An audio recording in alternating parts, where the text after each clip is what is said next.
అది ఎంత అనుకూలమో మనం గ్రహించగలగాలి. చాలాసార్లు దేవుడు మనతో మాట్లాడతాడా? దేవుడు మన మాట వింటాడా? దేవుడు స్వరం మనం వింటామా?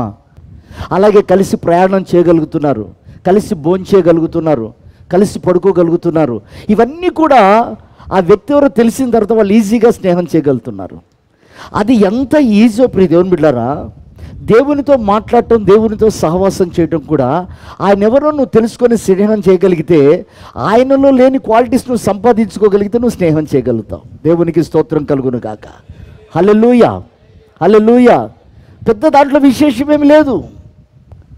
దాని గురించి తలపగలు కొట్టుకొని నేను మాట్లాడగలుగుతానా, నేను యోగ్యుడినేనా, నాతో అవుతుందా, ప్రశ్నలు ఏం అవసరం లేదు. ఆయన పరిశుద్ధుడు, నేను పరిశుద్ధంగా ఉంటే మాట్లాడగలుగుతా. ఆయన మంచి మనస్సాక్షి గలవాడు, నేను ఏ ద్వేషము, పగ, ఈర్ష్య, కుట్రలేవి లేకపోతే నేను ఆయనతో మాట్లాడతాను. ఆయన ప్రేమ గలవాడు, సహించే మనసు గలవాడు. ఆ స్వభంగాన్ని నాలో ఉంటే నేను ఆయనతో మాట్లాడతా. దేవునికి స్తోత్రం కలుగును గాక. చెప్దామా హల్లెలూయా, హల్లెలూయా. ప్రియమైన వారలారా, ఆయన అన్న మాట ఏమిటంటే, నేను కునుకక నిద్రపోక ఎప్పుడు నీతోనే ఉంటానన్నాడు. నిన్ను జ్ఞాపకం చేసుకొనుటకు, నీతో యుగములు ఉండుటకు నిన్ను నా అరచేతుల్లో చెక్కుకొని నిత్యం చూస్తున్నాను అన్నాడు. ఇక్కడ మైనస్ ఏమిటంటే, ఆయన ఏమై ఉన్నాడో తెలుసు, కానీ ఆయన అన్నీ మనకు కావాలి. కానీ ఆయనతో స్నేహం చేయటానికి ఆయన మనస్సు మనకొద్దు. ఆయనను పూజిస్తే, ఆయనను ఆరాధిస్తే ఆశీర్వాదాలు ఉన్నాయి, ఆయన దగ్గరకు వస్తే స్వస్థతలు ఉన్నాయి, ఆయన మనతో ఉంటే మనకు ఘనత ఉంది, ఆయన మనలో నివసిస్తే మనకు సమృద్ధి ఉంది. ఇవన్నీ కావాలి. కానీ ఒకటి, ఆయనతో నడవాలన్నా, ఆయనతో మాట్లాడాలన్నా, ఆయనతో జీవించాలన్నా, ఆయన ఏ గుణాలు కలిగి ఉన్నాడో అవి ఉంటే మన జీవితంలో ప్రశ్న కానీ, సిద్ధపడ్డామంటే ఏమో అని చెప్పే విషయం కానీ, లేదా నువ్వు నిజంగా ప్రభుని ఆరాధిస్తున్నావంటే, ఆత్మ పొందుకున్నావనంటే ప్రశ్న ముఖం పెట్టే విషయాలు మనలో ఉండవు. నేను అంటాను ప్రియ దేవుని బిడ్డలారా, ఆయన ఎట్టివాడై ఉన్నాడో మనల్ని నట్టివానిగా చేశాడట. దేవునికి స్తోత్రం కలుగును గాక. ఆయనలో ఏ భేదం లేదు. ఆయన ఎలా ఉన్నాడో, ఎలా మాట్లాడతాడో, ఎలా జీవించి ఆయన శైలిని చూపించాడో, ఆయన ఏ రూపము, ఏ పోలికల్లో ఉన్నాడో సాక్షాత్తుగా మనల్ని అలా చేశాడు. అయితే ఒకటి, ఆయనతో సహవాసం చేసి మాట్లాడే విషయంలో నువ్వెలా ఉన్నావో జ్ఞాపకం చేసుకో. అదే శుద్ధీకరణ, మరొకటేం లేదు. ఆయనతో మాట్లాడకుండా అడ్డగించే శరీర క్రియలు ఉన్నాయా? ఆయనతో మాట్లాడకుండా అడ్డగించే తలంపులు ఉన్నాయా? ఆయనతో సహవాసం చేయకుండా అడ్డగించే భౌతిక సంబంధమైన ఆశలు ఉన్నాయా? వాటిని తొలగించుకోగలిగితే నువ్వు ఆయనతో సహవాసం చేయగలుగుతావు. ఆ సహవాసాన్ని గురించి, ఆయనతో ఉండాలన్న ఆశ గురించి తృష్ణ మాత్రం నీలో ఉంటే చాలు, కార్యమైన జరిగిస్తాడు. దేవునికి మహిమ కలుగును గాక. హల్లెలూయా. చూడండి, ఒక మాట బైబిల్లో చదువుకుందాం. లూకా సువార్త 19వ అధ్యాయము 9వ వచనం.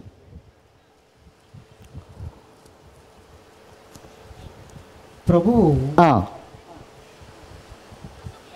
అందుకు యేసు, ఇతడును అబ్రహాము కుమారుడే, ఎందుకనగా నేడు ఈ ఇంటికి రక్షణ వచ్చి ఉన్నది.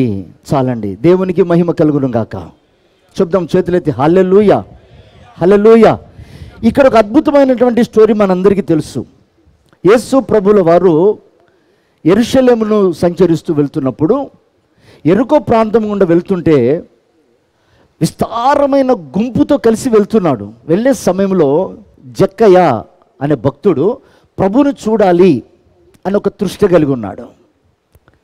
కానీ అతని కొరతలు ఇక్కడ రాయబడ్డాయి ఏంటంటే, అతడు పొట్టివాడని, అతడు ఆ జనసమూహంలో ప్రభువును చూడలేకపోతున్నాడని ఒక చెట్టెక్కి ప్రభువును చూడాలని ఆశపడ్డాడు. ఆ చిన్న ఆశ, ప్రభువును చూడాలని, అంత పెద్ద గుంపులో ఒక చిన్న ఆశ కలిగింది అతనికి. దేవుడు ఆశ తీర్చుటకు అతని దగ్గరకు వచ్చి, జక్కయ్య నేను నీ ఇంటికి రావాల్సి ఉంది అన్న వెంటనే ఇంటికి వెళ్ళాడు. ఇంటికి వెళ్ళినప్పుడు అక్కడ ఆయనని విస్తారమైనటువంటి గుంపు వెంబడిస్తుంది అని ఉంది. చూడండి ప్రియ దేవుని బిడ్డలారా, ఒక వ్యక్తి ఆశపడ్డందుకు అందరినీ విడిచిపెట్టి ప్రభు ఆ ఇంటికి వెళ్ళి అతనితో ఉన్నాడు. దేవునికి స్తోత్రం కలుగును గాక. అతడు ఆశపడి ప్రభువుని చేర్చుకున్న వెంటనే అతడు అన్న మాట ఏమిటంటే, ప్రభువా, ఇదిగో నేను ఎవరెవరి దగ్గరైతే అన్యాయముగా అక్రమముగా నేను డబ్బు తీసుకున్నానో ప్రవర్తించానో వారికి 4 గంటలుగా నేను చెల్లిస్తున్నాను అన్నాడు. అప్పుడు ప్రభు అన్న మాట ఏమిటంటే, ఈ ఇంటికి రక్షణ వచ్చింది. దేవునికి స్తోత్రం కలుగునుగాక. ప్రియదేవుని బిడ్డలారా, ఇప్పుడు జాగ్రత్తగా గమనించండి. రక్షణ మనకు మాత్రమే కాదు, మన ఇంటికి రక్షణ రావాలి. ఇప్పుడు ప్రభు అన్న మాట ఏమిటంటే, ఆ ఇంటికి రక్షణ వచ్చింది.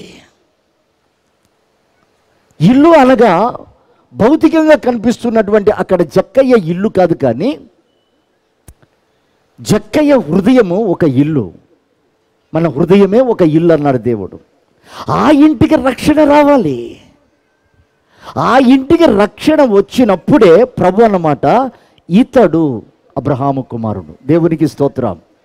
హల్లెలూయా, హల్లెలూయా. ఇంటికి రక్షణ లేకపోతే అతడు అబ్రహాము కుమారుడు కాదు.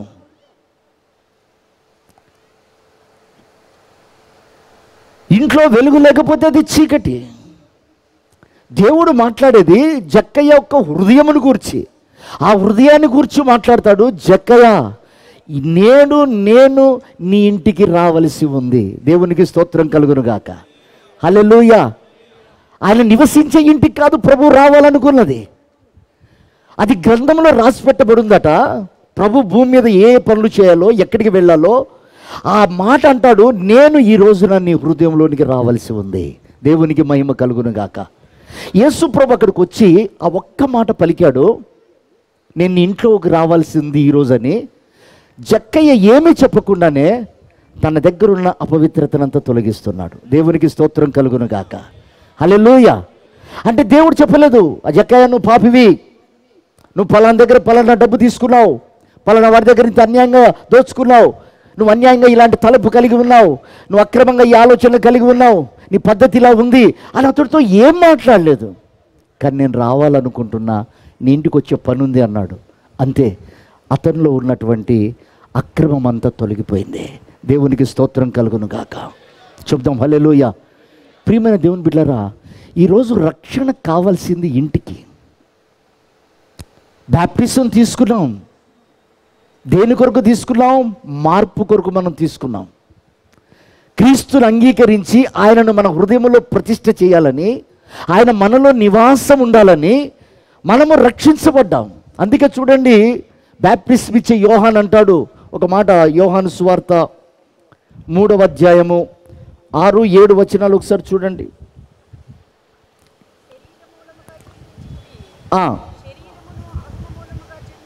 మత్తయి సువార్త 3:6. తమ పాపములను ఒప్పుకొనుచు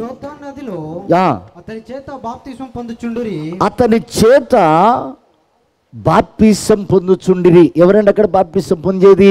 తమ పాపములను ఒప్పుకొనుచు, తమ పాపములను ఒప్పుకొనుచు బాప్తిసం తీసుకుంటున్నారు. అతడు పరిసయ్యులను సద్దుకైలలోను అనేకులు బాప్తిసం పొందవచ్చుట చూచి, సర్ప సంతానమా, రాబోయే ఉగ్రతను తప్పించుకొనుటకు మీకు బుద్ధి చెప్పిన వాడెవడు? మీరు ఇదిగో పాపములను ఒప్పుకొని బాప్తిసం తీసుకోవటానికి వచ్చారు కదా, అది మార్పును మీరు ఆశించారు కదా, పాత జీవితాన్ని విడిచిపెట్టారు కదా, పాత పద్ధతులను మర్చిపోతున్నారు కదా, దానికి తగిన ప్రతిఫలం పొందుకొనుటకు మీరు బాప్టిజం తీసుకోండి అన్నాడు. దేవునికి స్తోత్రం. హల్లెలూయా. రక్షణ ఎందుకయ్యా పొందుకుంటున్నావు? ఎందుకు రక్షించబడుతున్నామంటే అక్కడ అంటాడు, మారు మనసుకు తగినటువంటి ఫలాన్ని పొందాలి. మార్పు చెందటం వేరు, మారిన తర్వాత ఫలం కావాలట. మార్పు చెందినందుకు దానికి తగినటువంటి ఫలం ఉంది. 10th చదివాను నేనంటే ఒక సర్టిఫికెట్ ఉంటే వాడు 10th చదివినట్టు. ఇంజనీరింగ్ అయ్యాను అని అంటే ఇంజనీరింగ్ చదివినందుకు కాదు, ఇంజనీరింగ్ చేస్తున్నందుకు, జాబ్ చేస్తున్నందుకు వాడు ఇంజనీర్ అవుతాడు. ప్రియమైనటువంటి దేవుని బిడ్డలారా, రక్షించబడిన మన జీవితంలో మార్పు కనపడితేనే అది జీవితం. అందుకే అక్కడ అన్నాడు సర్ప సంతానమా అని ఒక భయంకరమైనటువంటి మాటను ఉపయోగించాడు. ఏంటి అసలు సర్పం యొక్క గుణము, దాని బుద్ధి ఏంటంటే సర్పము తనకు ఆకలైనప్పుడట తన కన్న పిల్లలను తింటుందట. అది ఏ తల్లి చేయని పని. అది భూమి మీద పుట్టే గర్భము ధరించే ఏ తల్లి కూడా, ఏ జీవి కూడా చేయని పని సర్పం చేస్తుందట. ఏమనంటే దానికి ఆకలైనప్పుడు దాని పిల్లల్ని తింటుంది. రెండవదిగా సర్పములు ఉన్న కుయుక్తి ఏమిటంటే అది కంచెల్లో బ్రతుకుతుంది, అంటే రహస్య జీవితం కలిగి ఉంటుంది. కంచె కుట్టువాన్ని పాము ఖర్చులు ఉంటుంది, అది కంచెలలో నివసిస్తుంది. అంటే దానికి రహస్యమైన జీవితం అలవాటు, దాక్కొని బతికే అలవాటు దానికి. ప్రియమైన వారలారా, వాళ్ళని అలాగున వాళ్ళతో మాట్లాడుతున్నాడు. వాళ్ళెవరు? శాస్త్రులు, పరిసయ్యులు, సద్దుకయ్యులు. అయ్యా, మీకు అన్నీ తెలుసు, మంచి తెలుసు, చెడు తెలుసు, వాస్తవం తెలుసు, సత్యం తెలుసు. మీరు బాప్టిజం తీసుకోవడానికి వస్తున్నప్పుడు మార్పు కొరకే కదా, ఏదో తమాషా కొరకు కాదు కదా, మనుషులు చుట్టానికి కాదు కదా అని వాళ్ళని హెచ్చరిస్తూ అంటున్నాడు. ఇక్కడ గమనించాల్సిన విషయం ఒకటే ప్రియదేవుని బిడ్డలారా, రక్షణ అనేది మన హృదయానికి. ఈ హృదయము ప్రభువుకు అప్పగించినప్పుడు ప్రభు అంటాడు, ఆ ఇల్లు రక్షణ ఇల్లు. దేవునికి స్తోత్రం కలుగునుగాక. హల్లెలూయా, హల్లెలూయా. చూడండి, ఒక రోజున హిజ్కియా మరణకరమైన వ్యాధితో ఉన్నాడు. అతడు ఒక రాజు. మరణకరమైన వ్యాధితో బాధపడుతున్నప్పుడు దేవుడు ఒక ప్రవక్తను పంపించి అంటాడు, యెషయా, నువ్వు హిజ్కియాని హెచ్చరిక చేయి. అతడు వెళ్ళి చెప్పిన మాట ఏమిటంటే, హిజ్కియా, నువ్వు మరణమవుతున్నావు, నీ ఇల్లు చక్కబెట్టుకో అన్నాడు. ఇక్కడ గమనించండి, రాజు ఇల్లు ఎంత హంగామాగా ఉంటుంది. 10 మంది వచ్చిపోయే ఇల్లు అది, అన్నీ సదిరిపెట్టుంటాయి, చక్కగా ఏ వస్తువు ఎక్కడ ఉండాలో అక్కడే ఉంటుంది. కానీ అక్కడ మాట్లాడింది తన హృదయాన్ని గురించి. ఎప్పుడైతే నీ ఇల్లు అన్నాడో అతడు గోడ తట్టుకు తన ముఖమును తిప్పుకొని రోధించటం ప్రారంభించాడు. ఇప్పుడు నేను అంటాను, మన ఇండ్లు ఎంతో అందంగా అలంకరించుకుంటాం. కొంతమంది ఇంటికి వెళితే చక్కగా ఉంటుంది, ఎక్కడ వస్తువు అక్కడ మంచిగా అలంకరించబడి ఉంటుంది. కాస్త ఆ ఇంట్లోకి వెళ్ళగానే సేద తీర్చుకోవాలనిపిస్తుంది, ఎంత బాగుంటాయి. కానీ వారి హృదయం ఎలా ఉంటుంది? కంపు కొట్టుతుంది.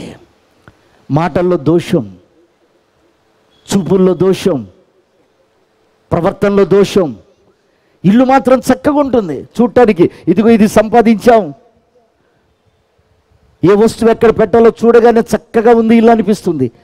కానీ హృదయంలో ఏది పెట్టుకోవాలో, ఏది తీసేయాలో, హృదయంలో దేన్ని అలంకరించుకోవాలో, దేన్ని తొలగించుకోవాలో, ఏ వస్తువుని ఎక్కడ పెడితే అది అంత అందంగా అలంకరించబడుతుందో, అది అంత అందంగా కనపడుతుందో ఇంటికి తెలుస్తుంది. కానీ ఈ ఇంటికి తెలియట్లేదు. ఈ రోజుల్లో ఈ ఇల్లును విచ్చలవిడిగా విడిచిపెడుతున్నాం. ఇది ఎంత కంపన్న కొట్టని, ఇది ఎంత ఇష్టానుసారంగా ఆలోచన చేయని, ఇది ఎలా పడితే అలా ఉండని. ఇంటికి ఎవరు వచ్చారంటే స్వాగతం పలుకుతూ ఇంట్లోకి వెళ్ళి, ఇదిగో అయ్యా, ఇది మొన్ననే కొన్నాం, ఇది మొన్ననే తీసుకున్నాం, దీని విలువ ఇంత, దాని విలువ ఇంత అని చెప్పుకుంటూ ఉంటాం. మంచిది, దేవుడు ఆశీర్వాదం చూపించుకోవడం తప్పు కాదు. కానీ ఈ ఇంటిని గురించి అడిగితే, నేను నీ ఇంటికి రావాల్సి ఉంది అన్నాడు. ఈరోజు వచ్చిన ఆయన ఉన్నాడా? ఒకవేళ ఉంటే వస్తువు అలంకరించబడుతుంది, స్వభావం ఎందుకు అలంకరింపబడట్లేదు?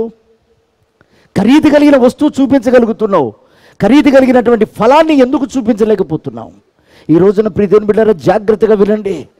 జక్కైతో ప్రభు అంటున్న మాట, నేను నీ ఇంటికి రావాల్సి ఉంది అని అనగానే అతనిలో ఉన్న సమస్త పాపం కడగబడింది. దేవునికి మహిమ కలుగును గాక. హల్లెలూయా. ఒక్క మాట అన్నాడు ప్రభు, నేను నివసించాలి నీ ఇంట్లో. ఈరోజు గుమ్మానికి ఒక పేరు, ఇంటికి ఒక అనేకమైనటువంటి ఫొటోస్ పెట్టుకుంటాం. తప్పని నేను అనండి, అవి దేవుణ్ణి గణపరిచినట్లే, మంచివే. ఆ వాక్యం కనపడ్డప్పుడు ఆదరించబడతాం, ఆ ఫోటో కనపడ్డప్పుడు సేద తీర్చబడతాం, ఎవరైనా కొత్త వాళ్ళు వచ్చినప్పుడు ఓదార్చబడతారు, మంచివే. కానీ ఆయన ఉండే ఇల్లు ఎలా ఉంది? ఆయన ఉండే ఇల్లు ఎలా ఉంది? కంపు కొడుతుందా? మాట్లాడాలంటే నీతో సిగ్గుపడుతున్నారా? నీ నోరు తెరిస్తే భయపడుతున్నారా? నీతో స్నేహం చేయాలంటే గడగడ వణుకుతున్నారా? నీ మాటల్ని బట్టి, కత్తిపోటు వంటి మాటల్ని బట్టి వాళ్ళు నొచ్చుకుంటున్నారా? ప్రియమైనటువంటి దేవుని బిడ్డలారా, ఒక్కసారిగా హిజ్కియా గోడ తట్టు ముఖం పెట్టి ఒకే మాట అన్నాడు, ప్రభువా, యథార్థంగా నీ సన్నిధిలో సమస్త కార్యాలు నేను చేసిన దినమును జ్ఞాపకం చేసుకో. దేవునికి మహిమ కలుగును గాక. చెప్దామా హల్లెలూయా? చదవండి ఒక్కసారి 2వ రాజుల పుస్తకం 2వ అధ్యాయము మొదటి నుంచి కొన్ని మాటలు. ఆ దినములలో హిజ్కియాకు మరణకరమైన రోగము కలుగగా ప్రవక్తయు ఆమోజు కుమారుడైన యెషయా అతని యొద్దకు వచ్చి, నీవు మరణమగుచున్నావు, బ్రతకవు గనుక నీవు నీ ఇల్లు చక్కపెట్టుకోమని యెహోవా సెలవిచ్చుచున్నాడని చెప్పగా, అతడు తన ముఖమును గోడ తట్టు తిప్పుకొని, యెహోవా యథార్థ హృదయుడనై సత్యముతో నీ సన్నిధిని నేను ఎలా నడుచుకుంటునో, నీ దృష్టికి అనుకూలముగా సమస్తమును నేను ఎలా జరిగించాను కృపతో జ్ఞాపకము చేసుకొనుమని. చాలండి. ఏమని ప్రార్థన చేస్తున్నాడు అక్కడ అంటే, హిజ్కియాకి ఏం తెలుసాయి అంటే, ఆయన నా సమస్త ప్రవర్తన చూస్తున్నాడు. దేవునికి మహిమ కలుగును గాక. చెప్పాలి హల్లెలూయా, హల్లెలూయా. అతడికి తెలిసిన విషయం ఏంటంటే, దేవుడు సమస్తమును చూస్తున్నవాడు. రెండోది అంటాడు, సమస్త కార్యములను నేను ఎలా జరిగించుతునో అంటే క్రమము కూడా అతడికి తెలుసు. అతడికి తెలిసింది క్రమము. ఎందుకంటే దేవుడు చూస్తాడు కనుక నేను క్రమంగా ఉండాలి అనే విషయం ఆయనకు తెలుసు. ఇవన్నీ జరిగించుతునో కృపతో జ్ఞాపకం చేసుకో అన్నాడు. ఇప్పుడు ఆ ఇల్లు పాడుగట్టడానికి కారణం ఏంటంటే, క్రమం తప్పాడు. ఆయన చూస్తున్నా కూడా నిర్లక్ష్యంగా బ్రతికాడు. ఏమొచ్చింది ఆ ఇంటికి? మరణం వచ్చింది. దేవునికి మహిమ కలుగును గాక. చెప్దామా చేతులైతే హల్లెలూయా, హల్లెలూయా. చూడండి ప్రియ దేవుని బిడ్డలారా, అక్కడ అన్న మాట ఏమిటంటే, నువ్వు మరణమవుతున్నావు, నీ ఇల్లు చక్కబెట్టుకున్నాడు. అతనికి ఒక గాయమైంది, వ్యాధితో ఉన్నాడు. వ్యాధిని గురించిన విషయం మాట్లాడలేదు. అంటే ఆ వ్యాధి ఎందుకు వచ్చిందో, ఆ ఆర్థిక సమస్య ఎందుకు వచ్చిందో, ఆ అసమాధానం ఎందుకు ఏర్పడిందో, ఆ ప్రేమ కోల్పోవటానికి కారణం ఏమిటో, సాక్ష్యం చెడిపోవటానికి కారణం ఏమిటో అక్కడ ఏమీ చెప్పట్లేదు. కానీ నీ ఇల్లు చక్కబెట్టుకో అన్నాడు. దేవునికి మహిమ కలుగును గాక. అంటే ఇవన్నీ కూడా ఇల్లు చక్కగా లేని కారణంగా పోయాయి. వ్యాధి కలిగింది, అసమాధానం ఏర్పడింది, ప్రేమలు చల్లారిపోయాయి, అనేకమైన మాటలు పడుతున్నాం, ఆర్థికంగా కృంగిపోయాం. వీటన్నిటికీ కారణం అక్కడ ఒకే మాట చెప్తాడు, ఆయన్ని ఇల్లు చక్కపెట్టుకోమని చెప్పు అన్నాడు. ప్రియమైనటువంటి దేవుని బిడ్డలారా, ఇల్లు చక్క పెట్టుకోకపోతే ఒక మాట అంటాడు అక్కడ, నువ్వు మరణమవుతున్నావు, నువ్వు చనిపోబోతున్నావు. అంటే ఆత్మీయంగా మరణం అనేది నీకు రాకమునిపే దాని కొరకు నువ్వు సిద్ధపడుతున్నావు. కాబట్టి నీవు నీ ఇంటిని చక్క పెట్టుకో అన్న వెంటనే అతడి ఇల్లు చక్కపరచబడింది. దేవునికి స్తోత్రం కలుగును గాక. అంటే దేవుని మనస్సులో ఒక వ్యక్తి తప్పిపోతే, తప్పిదం చేస్తే, అతడు కానీ చక్కపరచబడితే అతనిని గూర్చినటువంటి ప్రణాళిక ఎంత ఉందో హిజ్కియాలో చూపిస్తాడు దేవుడు. అతని ఆయుష్ను పొడిగించి, ఆరోగ్యం ఇచ్చి, అధికారం ఇచ్చి, పోగొట్టుకున్నదంతా కూడా తిరిగి సంపాదించుకునే కృపనిచ్చాడు. దేవునికి స్తోత్రం కలుగును గాక. ఆ ప్రేమగల దేవుడు ఈరోజు నీతో నాతో మాట్లాడుతున్నాడు. ప్రియ దేవుని బిడ్డలారా, నువ్వే సమస్యతో కృంగిపోతున్నావో, ఇంకా ఎదుగుదల లేదు, ఆత్మీయత లేదు, ఇంట్లో సమాధానం లేదు, ఇంకా నేను ఎదగలేకపోతున్నాను అని నువ్వు బాధపడుతూ ఉండొచ్చు, ఏ తప్పిదం చేయట్లేదు, దిగులు పడుతూ ఉండొచ్చు. కానీ ఈరోజు నా ప్రభు మాట్లాడుతున్నాడు, ఒక్కసారి ఎందుకో నీ ఇల్లును చక్కపెట్టుకో. ఆ ఇంట్లో ఏమైనా కొరతలు ఉండొచ్చు. ఆయన ఆశించేది ఒకటే, నేరుగా వెళ్ళి హిజ్కియా, నువ్వు తప్పు చేసి ఇలా ప్రవర్తించావు కనుక నీకు ఈ రోగం వచ్చింది, నీ నడవడికి నువ్వు ఎప్పుడన్నా చూసుకున్నావని నా ప్రభు అడగలేదండి. ఒక మాట అన్నాడు, చక్కపెట్టుకో. ఈరోజు అదే మాట ప్రభు మనతో మాట్లాడుతున్నాడు. ఆయన పరిశుద్ధమైన శరీరము, అది ఆశీర్వదించే శరీరము, రూపాంతరమునిచ్చే శరీరము, మహిమ శరీరంగా మార్చబడే శరీరం అది. ఆ శరీరాన్ని భుజించే ముందు నీ హృదయాన్ని పరీక్షించుకో. ఆ లోతు పక్క వ్యక్తి చూడలేడు, ఆ లోతు నీ భర్త చూడలేడు, నీ భార్య చూడలేదు, దైవ సేవకులుగా మేము చూడలేము. నిన్ను నన్ను పిలిచినవాడు నా హృదయమును నీ హృదయమును చూస్తూ ఉన్నవాడు. దేవునికి మహిమ కలుగును గాక. ఎందుకంటే ఆ ఇల్లు కోరుకున్నాడు ఆయన. కనుక ప్రియమైనటువంటి దేవుని బిడ్డలారా, ఎప్పుడైతే అతడు తొలగించుకున్నాడో దీవించబడ్డట్లుగా బైబిల్ సెలవిస్తుంది.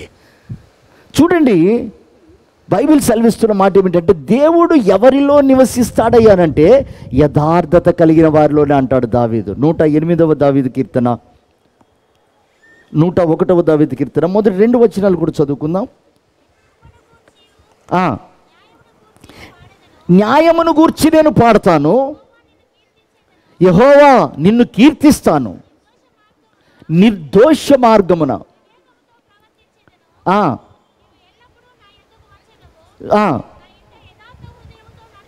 చాలండి. అతడు అంటాడు, యథార్థ హృదయం కలిగి ఉంటాను కనుక, నిర్దోషమైన మార్గంలో నేను ఉంటా కనుక అప్పుడు నీవు నా ఇంటికి వస్తావు. దేవునికి మహిమ కలుగును గాక. చెప్దామా హల్లెలూయా. ఎవరింటికైనా వెళ్ళేది యథార్థమైన మార్గంలో నడిచేటప్పుడు, నిర్దోషమైన మార్గంలో ఉన్నప్పుడు. ప్రియమైనటువంటి వారలారా, రమ్మని ఎన్నో పాటలు పాడుకుంటాం, నాతో ఉండని ఎన్నో పాటలు పాడుకుంటాం, నన్ను నడిపించయ్యా అని ఎన్నో పాటలు పాడుకుంటాం. ఈరోజు ఆయన ఉన్నా నడిచినా, నువ్వు పిలిచినా పిలవకపోయినా కృపను బట్టి వస్తున్నాడు, కాపాడుతున్నాడు.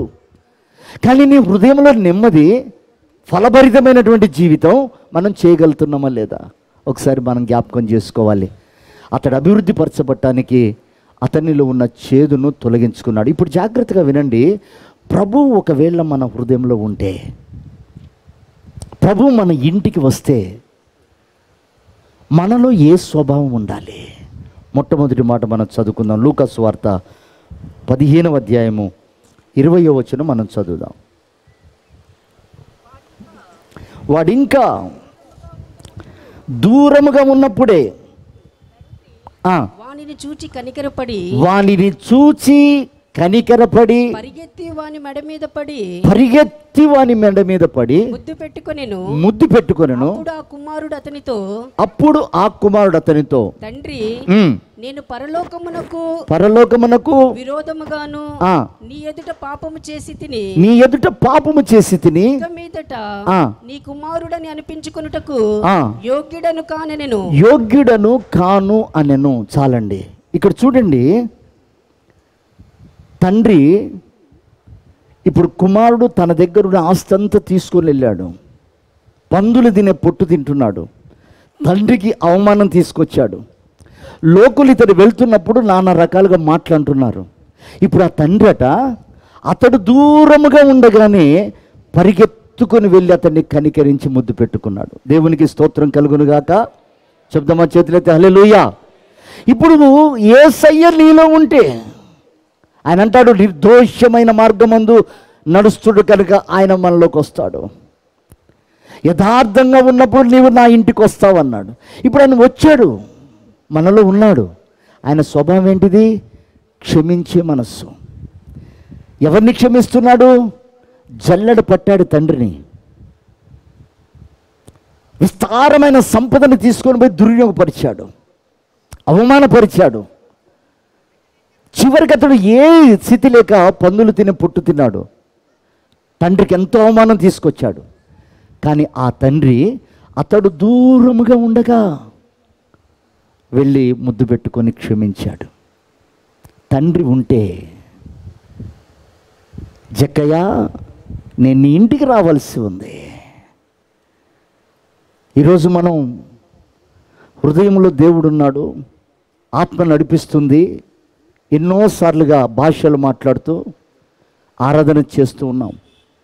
ప్రియమైన వారలారా, ఆయన ఉంటే మొట్టమొదట క్షమించే మనస్సు. ఎవరినండి క్షమించేది? నిన్ను తూలనాడేవాడిని క్షమించు, నిన్ను తూకం వేసేవాడిని క్షమించు, నిన్ను అనేకుల ఎదుట అవమానపరిచేవాడిని క్షమించమంటున్నాడు. నిన్ను భయంకరంగా 10 మంది ముందు నిర్దాక్షిణ్యంగా నీ పరువు తీసేవాడిని క్షమించమంటున్నాడు. నేను నీ ఇంట ఉండవలసి ఉంది. ఈరోజు చేర్చుకున్నామా ప్రియదేవుని బిడ్డలారా? బల్లా తీసుకుంటున్నాం. ఆ శరీరం అంటుంది నాది క్షమించిన మనస్సు. అతడు దూరంగా ఉండగానే, ఇంకా నా చెవులకు వినపడక మునిపే, ఆ వ్యక్తి నాకు కనబడక మునిపే, ఎంతైతే తూలనాడాడో, ఎంతైతే అవమానపరిచారో, ఎంతైతే హేళన చేశారో, ఎంతైతే దిగజారే పరిస్థితి తీసుకొచ్చారో వారిని క్షమించటానికి మనసు కావాలి. ఈరోజున బల్లా తీసుకుంటున్నాం. వివేచించి తీసుకోకపోతే నష్టం అన్నాడు అక్కడ. వివేచన ఉంది. మనం ఏమనుకుంటున్నాం? నేను వ్యభిచారం చేయట్లేదు, సినిమాలు చూడట్లేదు, పోకిరి పనులు చేయట్లేదు, బల్లాకి నేను యోగ్యుడిని అంటున్నావు. మంచిదే, భౌతిక పరంగా నువ్వు అన్ని విషయాల్లో యోగ్యుడివే. కానీ ఆయన ఇంట్లో చేరినప్పుడు ఇంట్లో ఉండవలసిన క్వాలిటీ ఏంటంటే క్షమాగుణం. ఇవి భౌతికంగా కనపడే. సినిమాకి వెళ్ళట్లేదు, మద్యం సేవించట్లేదు, చెడ్డ మాటలు పలకట్లేదు, అన్నిట్లో యోగ్యంగా ఉన్నావు. జక్కయ్య అలా ఏం చేయలేదు, అతడు ధనవంతుడు అని రాసి పెట్టబడి ఉంది. కానీ ఇప్పుడు అంతరంగం ఇల్లు కావాలన్నాడు ఆయన. నేను ఇంటికి వస్తున్నాను అన్నాడు. ఆ ఇంటికి రాగానే అక్రమం వెళ్ళిపోయింది. ఇప్పుడు నా ప్రభు అంటాడు, ఆయన వచ్చినప్పుడు మనకేం ఉండాలి? క్షమాగుణం. ప్రియమైనటువంటి దేవుని బిడ్డలారా, భక్తిగా ఎంతో ప్రవర్తిస్తాం, కానీ ఒక్క మాట అన్నోని మనం క్షమించలేం. ఎలా సాధ్యం? దేవుడు కలిగి ఉన్నామని చెప్పడానికి. ఆ స్థాయి భక్తిలో రాకపోతే మనం ఆ రూపాంతరంలోకి ఎలా వెళ్తాం? క్వాలిటీ సంపాదించాలి కదా. క్వాలిటీ సంపాదించాలంటే కరిగిపోవాలి, తగ్గించుకోవాలి, ఎవరేమన్నా ముఖం కిందేసుకోవాలి. దానికోసం నీ కిరీటం ఊడిపోదు, కానీ పరలోకంలో మహిమధికమవుతుంది. దేవునికి స్తోత్రం కలుగునుగాక. హల్లెలూయా. ప్రియమైనటువంటి దేవుని బిడ్డలారా, మొట్టమొదట ప్రభు నేర్పిస్తున్న పాఠం, జక్కయ్య నేను నీ ఇంటికి వస్తున్నాను. ఆయన ఇంటికి వస్తే మన ఇంట్లో ఉండవలసింది క్షమించే మనస్సు. ఈ రోజున మీ హృదయంలో పెట్టుకొని ప్రియదేవుని బిడ్డలారా, ఎక్కడ దేవుడు అవమానపరచబడుతున్నాడు, ఎక్కడ మన బ్లెస్సింగ్స్ ఆగిపోతున్నాయి, ఎక్కడ దేవుని కార్యాలు ఆటంకపరచబడుతున్నాయి, ఏ గుణం ఉంటే దేవుడు మనతో ఉంటాడో మనం నేర్చుకోవాలి. చూడండి బైబిల్లో ఒక మాట, మత్తయి సువార్త 18వ అధ్యాయము 21-22 వచనాలు ఒకసారి చదువుదాం. ఆ సమయమున పేతురు ఆయన ఎద్దుకు వచ్చి, ప్రభువా, నా సహోదరుడు నా ఎడల తప్పిదం చేసిన ఎడల నేను ఎన్ని మార్లు అతన్ని క్షమింపవలను? 7 మార్ల మట్టుక అని అడిగెను. అందుకు యేసు అతనితో ఇట్లనెను, 7 మార్ల మట్టుకే కాదు, 70 ఏండ్ల మార్ల మట్టుకని నీతో చెప్పుచున్నాను. 32-35 కూడా వచనాలు. అప్పుడు వాని యజమానుడు వాని పిలిపించి, చెడ్డదాసుడా, నీవు నన్ను వేడుకొంటివి గనుక నీ అప్పంతయు క్షమించి తిని, నేను నిన్ను కరుణించిన ప్రకారము నీవును నీ తోడి దాసుని కరుణింపవలసి ఉండెను కదా అని వానితో చెప్పెను. మీలో ప్రతి వాడును తన సహోదరుని హృదయపూర్వకంగా క్షమింపని ఎడల, హృదయపూర్వకముగా క్షమించని ఎడల నా పరలోకపు తండ్రియు ఆ ప్రకారమే మీ ఎడల చేయునను. ఆ ప్రకారమే, నువ్వు కొలిచిన కొలత ప్రకారమే చేయును. దేవునికి స్తోత్రం కలుగును గాక. చెప్దామా హల్లెలూయా. ఇప్పుడు చూడండి, క్షమించే ముందు ప్రభు అంటాడు, ప్రభు ఎలా క్షమించాలి అంటే, తప్పిదము చేసినప్పుడు గద్దించి క్షమించు అన్నాడు దేవుడు. క్షమించిన తర్వాత మరలా దినమునకు 7 మార్లు తప్పు చేశాడట. మరలా 7 మార్లు తప్పు చేస్తే మరలా క్షమించాడట. గద్దించాడు, క్షమించాడట. అక్కడ ఆ వాక్యానికి ఉన్నటువంటి భావం ఏమిటంటే, వాడు తప్పు చేస్తూ ఉంటాడు, నువ్వు క్షమిస్తూనే ఉండాలి. అది ఎంతవరకు? ప్రభు రాకడ పర్యంతం వరకు. దేవునికి స్తోత్రం కలుగును గాక. హల్లెలూయా, హల్లెలూయా. అంటే దేవుడు ఎందుకు అది నియమించాడు? అలా నియమించడానికి కారణం ఏంటి? ఆయన మాట అగ్ని వంటిది కదా, ఒక్కసారి చెప్తే వినరా, 2 సార్లు చెప్తే వినరా అంటే మారు మనస్సును గురించి కాదు, కానీ ప్రేమలో పరిపూర్ణమై ప్రభు స్వభావాన్ని ధరించుటకు సహోదరులు మనం క్షమించే విషయంలో అది పరిపూర్ణం కావాలి. క్షమించే మనసు పరిపూర్ణం కావడానికి వాళ్ళని ప్రభు అంటాడు, వాడు ఒక్కసారి తప్పు చేస్తే క్షమించాలనా, 2 తప్పు చేస్తే క్షమించాలంటే కాదు 77 మార్లు అన్నాడు. దేవునికి మహిమ కలుగును గాక. అంటే ఇప్పుడు 77 మార్లు వాడు తప్పు చేయడానికి ఎవరు అవకాశం ఇస్తున్నట్టు? దేవుడే. అంటే దాన్ని క్షమించడానికి ఎవరిని సిద్ధపరచుకున్నాడు? ఆయన ఏ ఇల్లు అయితే కోరుకున్నాడో వారిని. దేవునికి మహిమ కలుగును గాక. హల్లెలూయా. అంటే అందరూ క్షమించరు, ఇది అందరి వల్ల కాదు. 77 మార్లు తప్పు చేయడానికి దేవుడు ఒక వ్యక్తిని నియమించుకున్నప్పుడు, నేను ప్రభు స్వభావం ధరించాలి, నేను ప్రభు వల్లే మారాలని నాకున్నప్పుడు, నేను అవి ఎన్ని మార్లైనా క్షమిస్తూ పోతూనే ఉండాలి. దేవునికి మహిమ కలుగును గాక. అంటే ఇక్కడ మనకు అర్థం కావాల్సిన విషయం ఏంటంటే, మన మనసే క్షమించే మనసుగా మారిపోవాలి. దేవునికి మహిమ కలుగును గాక. చెప్దామా హల్లెలూయా. అది ఆయన మనస్సు. నేను మిమ్మల్ని ప్రేమించినట్లుగా అన్నాడు.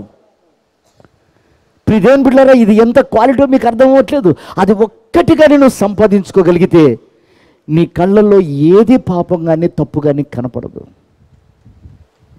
ఒక వ్యక్తిలో నువ్వు ఏ పాపాన్ని చూడలేవు, ఏ వ్యక్తిలో నువ్వు అవిధేయతను చూడలేవు. సమస్తాన్ని క్షమించుటకు, సమస్తాన్ని భరించుటకు ఆయన లోపల ఉన్నాడు కనుక ఆయన భరించుకుంటాడు. దేవునికి మహిమ కలుగును గాక. చెప్దాం హల్లెలూయా, హల్లెలూయా. చూడండి, అక్కడ ఒక వ్యక్తి ఏం చేశాడంటే, అయ్యా నేను అప్పు చేశాను కదా, నేను కట్టుకోలేనయ్యా అని కాళ్ళు పట్టుకున్నాడు వెళ్ళి యజమాని. ఆ యజమాని అన్నాడు, నేను క్షమించాను పో అన్నాడు. వాడొకడికి ఇచ్చాడు డబ్బు. వాడు ఇయ్యకపోయేసరికి వాడిని బాధిస్తూ ఉంటే అతన్ని యజమాని దగ్గరికి తీసుకొస్తే అంటాడు, ఒరే నువ్వు ఎలాంటి స్థితిలో ఉన్నప్పుడు నేను నీకు సాయం చేశాను, మర్చిపోయావా? వాడు కూడా అదే స్థితిలో ఉంటే నువ్వు ఇచ్చే స్థితికి వచ్చావు కనుక ఇచ్చావు. ఎందుకు టార్చర్ పెడుతున్నావు, ఎందుకు బాధ పెడుతున్నావు?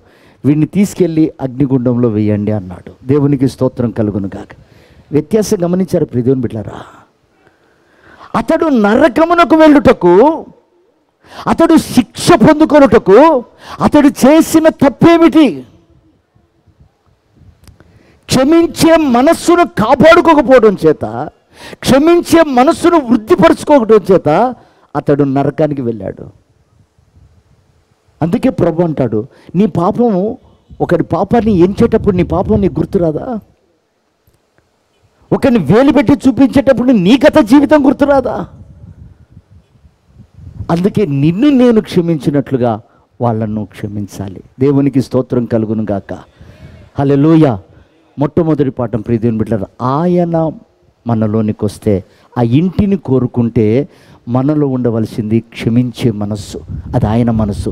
ఇట్టి మనస్సును మీరు ఆయుధంగా ధరించండి అన్నాడు. అంటే అర్థం ఏంటంటే, అది ఒక యుద్ధం చేసే మనస్సుగా ఉండిపోవాలి. ఏ సమస్య వచ్చినా దానితో నువ్వు యుద్ధం చేయాలంటాడు, అది ఆయుధం అన్నాడు.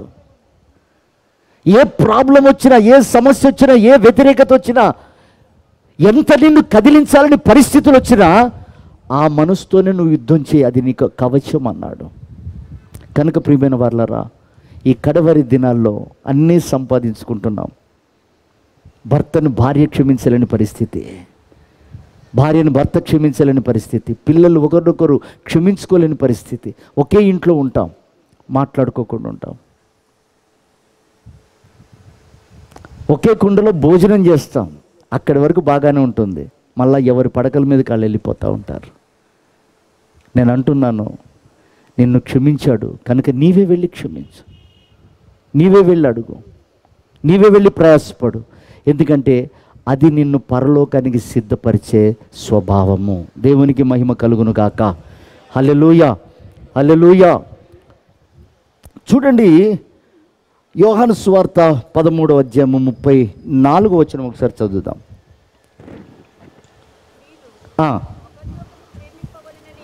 ఒకరినొకరు ప్రేమింపవలెనని.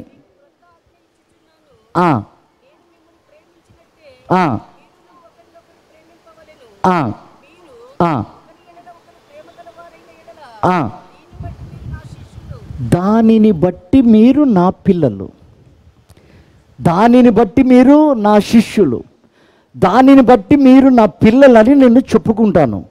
అంటే దేవుడు ఒక అధికారం ఇవ్వాలన్నా, దేవుడు ఒక పని ఇవ్వాలన్నా, దేవుడు ఒక కార్యం చేయాలన్నా, దేవుడు ఒక సహాయం చేయాలన్నా, వీళ్ళు నా పిల్లలని చెప్పుకోవాలనుకున్నా, దేవుడు మనలో ఏం ఆశిస్తున్నాడంటే ఆ క్షమించే మనస్సును.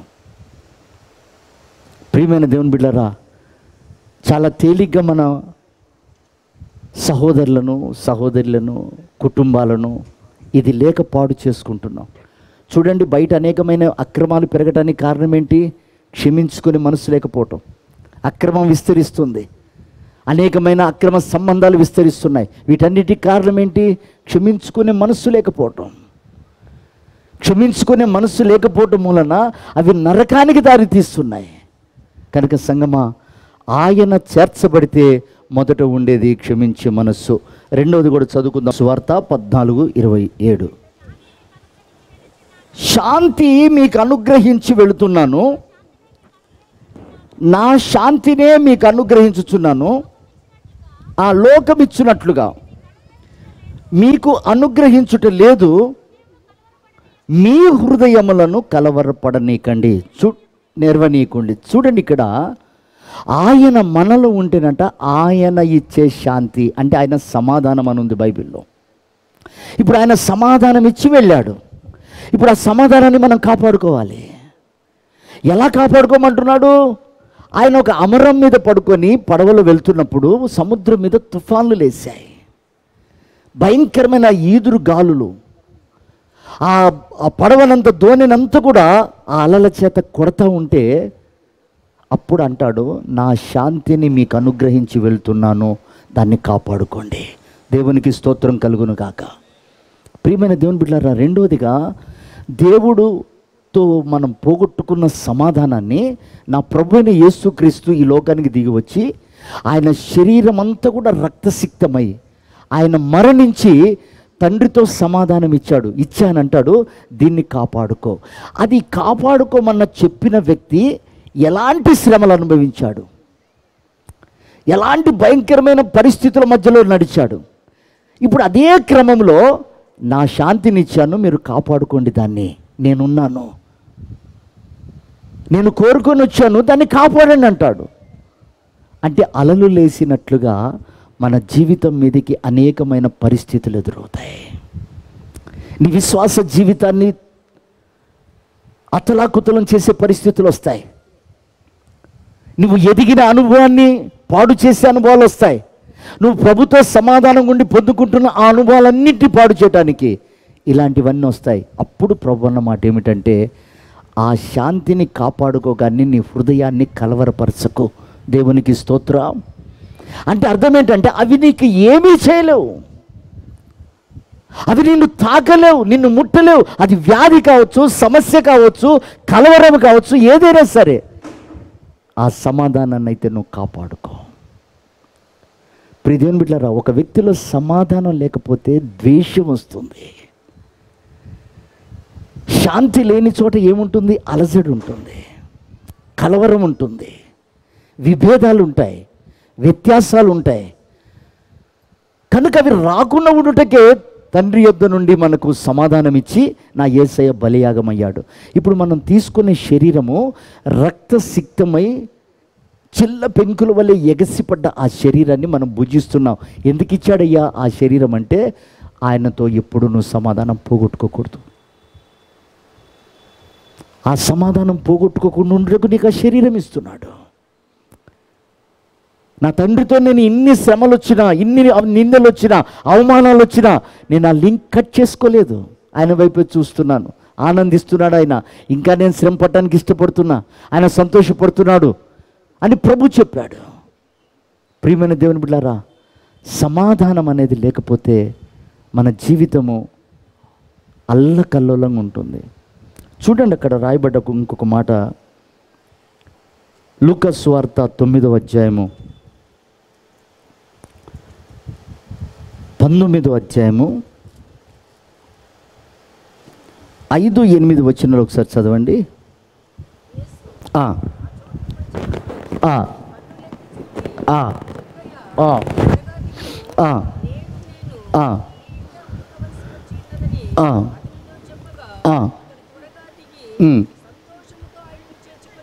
సంతోషముతో ఆయనను చేర్చుకొనెను. ఈ మాట జాగ్రత్తగా వినండి. అతడు ధనవంతుడు అనుంది. ధనవంతుడికి సంతోషం ఉండదా? ధనవంతుడికి ఆనందం ఉండదా? అలాంటి ధనవంతుడట ఆయనను చేర్చుకున్న వెంటనే సంతోషించెను అని బైబిల్ సెలవిస్తుంది. దేవునికి స్తోత్రం కలుగును గాక. అంటే సమాధానం వచ్చింది అతనికి. అంటే అవేవి అతనికి సమాధానాన్ని ఇవ్వలేదు, కానీ ప్రభు అతనికి సమాధానం ఇచ్చాడు. ఇక్కడ మనం తెలుసుకోవాల్సిన పాఠం ఒకటే ప్రియ దేవుని బిడ్డలారా, నా శాంతిని నీకు ఇస్తున్నాను అన్నాడు.